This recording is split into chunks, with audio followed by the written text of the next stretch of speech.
ਮਾਂ ਦਾ ਕੱਲਾ ਕੱਲਾ ਪੁੱਤਾ ਵੇਖੀ ਜੋਗੀ ਨਾ ਬਣਾ ਦੀ।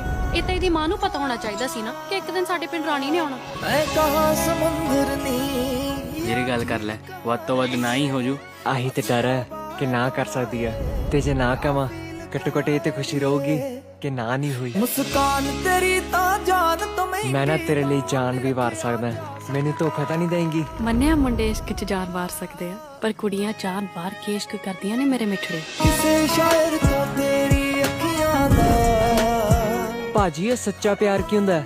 ਇਹ ਕੁੱਕੜ ਕੁਕੜੀ ਨੂੰ ਸੱਚੀ ਪਿਆਰ ਕਰਦਾ ਕਿ ਸਿਰਫ ਕੱਲੇ ਆਂਡੇ ਲੈਣ ਵਾਸਤੇ ਕਰਦਾ? ਇੱਕ ਮੁੰਡੇ ਨੂੰ ਦੋ ਕੁੜੀਆਂ ਨਾਲ ਪਿਆਰ ਹੋ ਗਿਆ ਤੇ ਉਸ ਮੁੰਡੇ ਨੇ ਦੋਵਾਂ ਕੁੜੀਆਂ ਨੂੰ ਇੱਕ ਦੂਜੇ ਬਾਰੇ ਸੱਚੋ ਸੱਚ ਦੱਸਤਾ। ਇਹ ਹੈ ਸੱਚਾ ਪਿਆਰ।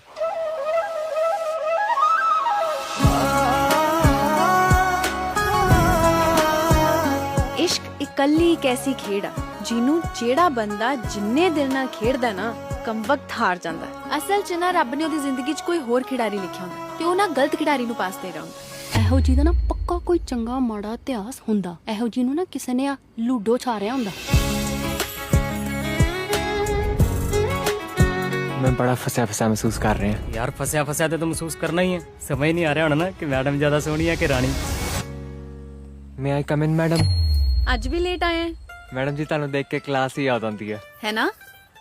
ਬੋਰਡ ਲੈ ਕੱਲ ਇੱਕ ਕਮਰੇ 'ਚ ਲਾ ਲਾਂਗੇ। ਮੇਰੇ ਦਿਲ ਦੀ ਤਖਤੀ ਤੇ ਸਿਰ ਨਾ ਤੂੰ ਰਾਤੀ ਦੱਸਦਾ ਕਿ ਤੂੰ ਮੈਨੂੰ ਪਿਆਰ ਕਰਦਾ। ਉਹ ਹੌਲੀ, ਬਾਪੂਆਂ ਦੇ ਵੀ ਕੰਨ ਹੁੰਦੇ ਆ। ਕੰਨ ਕੰਦਾਂ ਦੇ ਹੁੰਦੇ ਆ। ਉਹ ਬਾਪੂਆਂ ਦੇ ਵੀ ਤਾਂ ਹੁੰਦੇ ਆ। ਛਾਵਾਂ ਤੇਰਾ ਵੇ ਮੇਰੀ ਤਕਦੀਰ ਮੰਨਿਆ ਤੁਸੀਂ ਕਲਾਸਮੇਟ ਰਹੇ ਹੋ ਪਰ ਬਗਾਨੇ ਘਰ ਆ ਕੇ ਨਾ ਹੀ ਨਹੀਂ ਕਰੀਦਾ। ਹੋਰ ਕਾ ਬਹੁਤ ਸਵਾਦ ਸੀ ਪਰ ਮਿਰਚਾਂ ਥੋੜੀਆਂ ਜ਼ਿਆਦਾ ਨਹੀਂ ਸੀ। ਨਹੀਂ ਮੈਨੂੰ ਤਾਂ ਠੀਕ ਲੱਗਿਆ ਸੀ ਮੈਡਮ ਜੀ। ਹੈ ਨਾ? ਮੈਂ ਤਾਂ ਘੱਟ ਹੀ ਪਾਈਆਂ ਸੀ। ਮੈਨੂੰ ਲੱਗਦਾ ਤੈਨੂੰ ਹੀ ਕੁਝ ਵੱਧ ਲੱਗਿਆ। ਅਸੀਂ ਵਿਆਹ ਤੋਂ ਬਾਅਦ ਭੈਣ ਬਣਾ ਲੈਂਦੇ ਸੀ। ਹਾਂ ਉਹ ਤਾਂ ਲੋਕਾਂ ਦੇ ਕੋਈ ਕਿਰਦਾਰ ਸੀ।